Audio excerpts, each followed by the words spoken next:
ബറാഅത്ത് രാവ് വളരെ അനുഗ്രഹീതമായ രാവാണ്. അന്ന് 3 യാസീൻ നാം പാരായണം ചെയ്യാറുണ്ട്.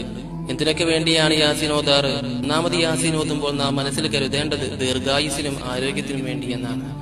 രണ്ടാമത്തെ യാസീൻ ഓതുമ്പോൾ നാം കരുതേണ്ടത് നമ്മുടെ ഭക്ഷണത്തിൽ ബറക്കത്ത് ലഭിക്കുക എന്ന ഉദ്ദേശം വെച്ചിട്ടാണ്.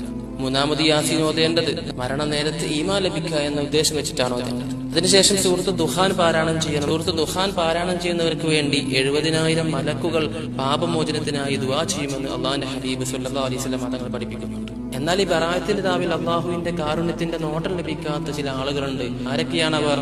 മാതാപിതാക്കളെ ബുദ്ധിമുട്ടിക്കുന്നവർ, ലഹരിക്ക് അടിമയായവർ, കുടുംബബന്ധം മുറിക്കുന്നവർ, വസ്ത്രം നിര്യാണിക്ക് താഴെ വലിച്ചയച്ച് നടക്കുന്നവൻ, സഹോദരനോട് വിദ്വേഷം വെച്ച് പുലർത്തുന്നവൻ, വിശ്വാസകാര്യങ്ങളിൽ വൈകല്യം ബാധിച്ചവൻ. ഇവർക്കൊന്നും ബറാഅത്ത് രാവിലെ അള്ളാഹുവിന്റെ കാരുണ്യത്തിന്റെ നോട്ടം ലഭിക്കുകയില്ല എന്ന് ഇന്നേ വരെ കള്ളം പറഞ്ഞിട്ടില്ലാത്ത ലോകത്തിന്റെ നേതാവ് ആദരവായ റസൂലുള്ളാഹി സ്വല്ലല്ലാഹു അലൈഹി വസല്ലം തങ്ങൾ നമ്മെ പഠിപ്പിക്കുക.